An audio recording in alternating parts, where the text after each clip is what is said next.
வருடா வருடம் ஐஷிக ஏகாதசி என்பது மிக பிரசித்தமாக நடக்கக்கூடிய ஒரு உற்சவம்.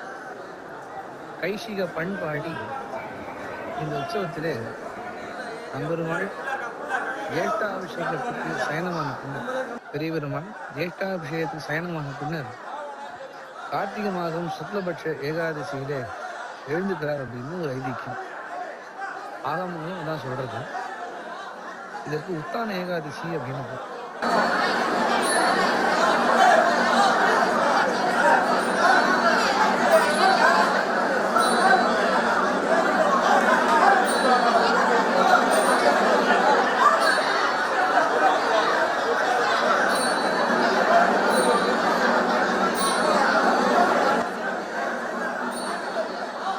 ஜேஷ்டாபிஷேகப்படுத்துகின்ற பெருமாள் நம்மளுடைய கார்த்திகை மாத சுக்லபட்ச ஏகாதசி எழுந்துக்கிறார் அப்படின்னு நமக்கு ஒரு ஐதிஷ்யம் இங்கே ஆகமங்கள் சொல்கின்றன.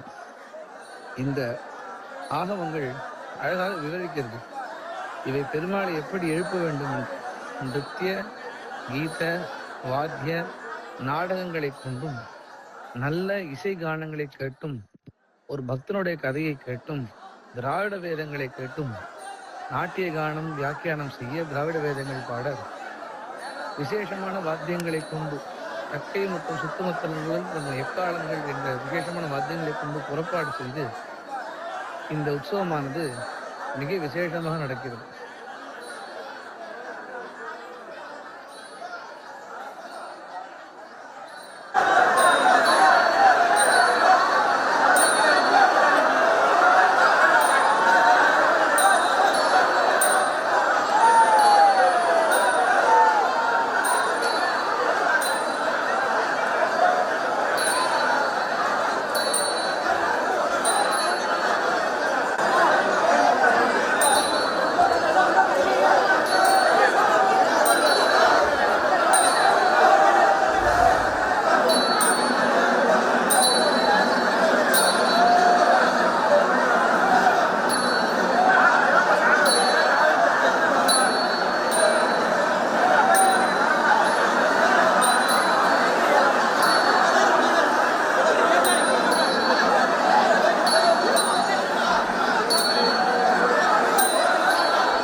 ரக்ஷாபந்தனம், திருமஞ்சனம், பிறகு கௌசிக புறப்பாடு, துவாதசி புறப்பாடான பின்னர் இங்கே இருக்கக்கூடிய துலக்கநாச்சர் படியேத்தம் சேவை கண்டருளி பிறகு பகவான் அர்ஜுன மண்டலத்துக்குள்ளே பிரவேசம் செய்து 360 போர்வை சாற்றி கொண்டு சாற்றும் போதே அரையர்களுடைய இசை பிரபந்தங்களையும் கேட்டு கைசிக மகாத்மியம் நம்பாடுவான் சரித்திரம் என்று சொல்லக்கூடிய அந்த நம்பாடுவானுடைய சரித்திரத்தை கேட்டு திருவாராதனம் கண்டருளி போர்வை சாற்றப்பட்ட பின்னர் பகவான் இங்கே இந்த அர்ஜுனோடத்திலிருந்து புறப்பட்டு வெளியே வருகிறார். அதாவது இந்த உத்தான ஏகாதசியை கொண்டாடுவது என்பது மிக விசேஷமான ஒன்று. இந்த உற்சவத்திலே தான் பெருமாள் முதலிலே கற்பூர பரியேத்தம் சொல்லக்கூடிய படியேத்தத்தை கண்டிருக்கிறார். ஒவ்வொரு உற்சவம் ஆரம்பிக்கும் போதும் முடியும் போதும் ஒவ்வொரு புறப்பாடு நடக்கும் போதும் கூட பெருமாள் படியேத்தம் கண்டறிதான் உள்ளே செல்கிறார்.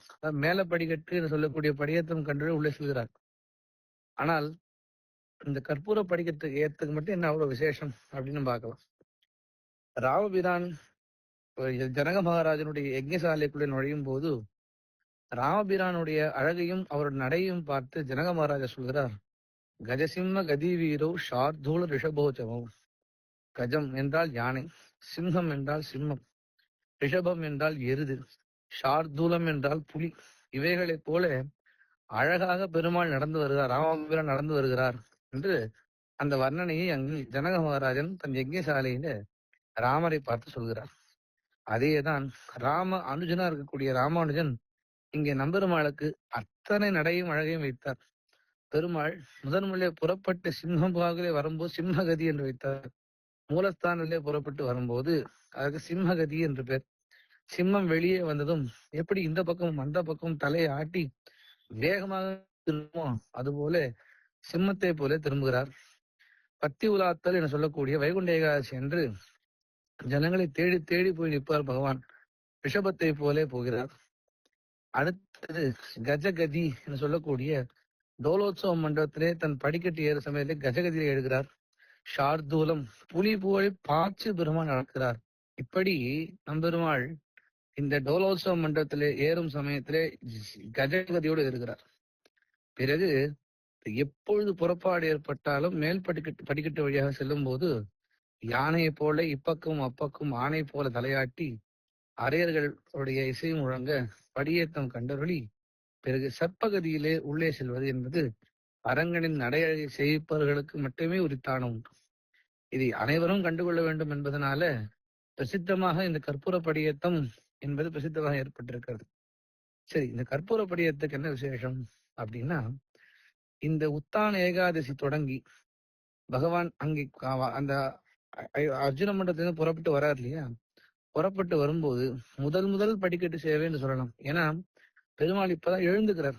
எழுந்ததும் தன்னுடைய ஆஸ்தானத்துக்கு விரதம் இருந்து துவாதசி என்ற இரவு ஃபுல்லா விரதம் இருந்து அந்த கதைகளை எல்லாம் கேட்டு நிறுத்திகெல்லாம் கேட்டு முதலே தன் ஆஸ்தானத்துக்கு செல்லும் போது ராஜா எப்படி தன்னுடைய உபச்சாரங்கள் ஏற்றுக்கொள்கிறான் என்பதுதான் விசேஷம் இங்க. அப்பொழுது எப்பொழுது ராஜா வந்தாலும் ராஜாவுடைய சேவகர்கள் ராஜாவுடைய அரண்மனையிலிருந்து தன்னுடைய அகத்திற்கு செல்லும் போது கீழே புஷ்பத்தையும் பிறகு பச்சைகல்பூரம் என்பது சென்ட், பச்சைகல்பூரத்தை போட்டு அவர் மேலே தூவி ராஜாவை தன்னுடைய ஆஸ்தானத்திற்கு வரவேற்கும் வண்ணமாக அப்பேற்பட்ட உபச்சாரங்களை தம் ரங்கநாதர்களே வைத்துள்ளார். இந்த அழகை காண அனைத்து ஜனங்களும் வருவார்கள். அதிலே ஒருத்தர் விஜயரங்க சொக்கநாதர் என்பவர் விஜயநகர சாம்ராஜ்யத்தை சேர்ந்தவர். அவர் வரார், பெருமாளுடைய கௌஷிக ஏகா புறப்பாடு அந்த அழகை சேவிக்க வரார். இவர் தன்னுடைய ராஜ்யம் விஜயநகரத்திலிருந்து வருவதற்கு சற்று லேட்டா பெருமாள் கடைசியே படிக்கட்டு ஏறி திரும்பிட்டார். அப்படி திரும்பினது என்ன ஆயிடுச்சுன்னு சொன்னா, அந்த ராஜா கேட்கிறான், சுவாமி எனக்காக பெருமாள் படிக்கட்டும் கண்ட்ரோல் வரா அப்படின்றார். நீர் இந்த விஜயநகர சாம்ராஜ்யத்திற்கும் இந்த இந்த இந்த ஒரு பாரத தேசம் தான் ராஜா. ஆனா பெரிய பெருமான நம்பெருமாள் லோகத்திற்கே சார்பவனாக இருப்பதனால நீர் ஒரு இடம் காத்து இருந்து சேவிக்க வேண்டும் என்று அர்ச்சகர் சுவாமி சொல்ல, அர்ச்சகர் சுவாமி சொன்னதை அந்த ராஜா கேட்டு 1 வருட காலம் இங்கே தங்கி தன் ராஜ்யபாரத்தை துறந்து பெருமாளுடைய கௌசிக படிக்கட்டை சேவித்து விட்டு அடுத்த வருடம் ராஜ்யபாரத்தை எடுத்துக்கொண்டான்.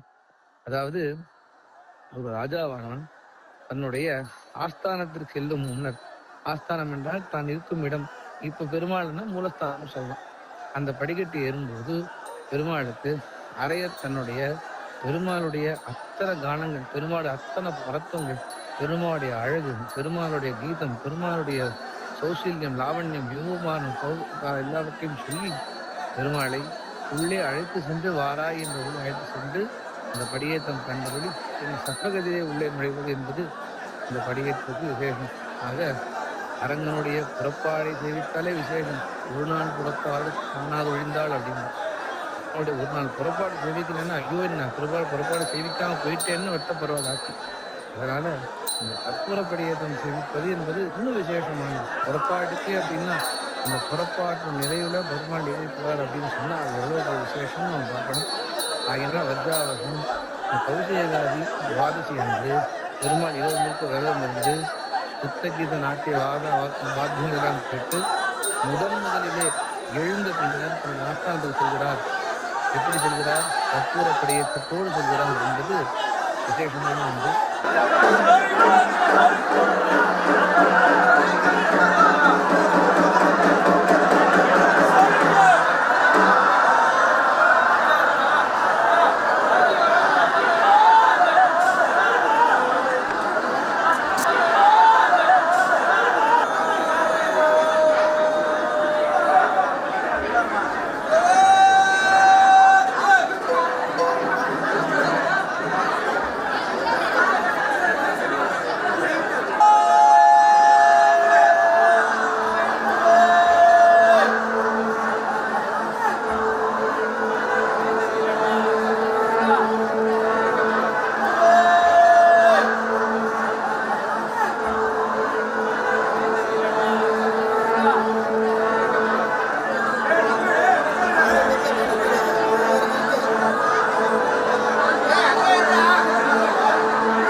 ஆனந்த ராகமாய் ஓர் ஆன்மீக பயணம். நீங்கள் பார்த்துக் கொண்டிருப்பது உங்கள் பாக்யம் சேனல். இது உங்கள் பாக்யம், எங்கள் பாக்யம். வழங்குவோர் அன்புடன் கல்யாண் ஜுவல்லர்ஸ்.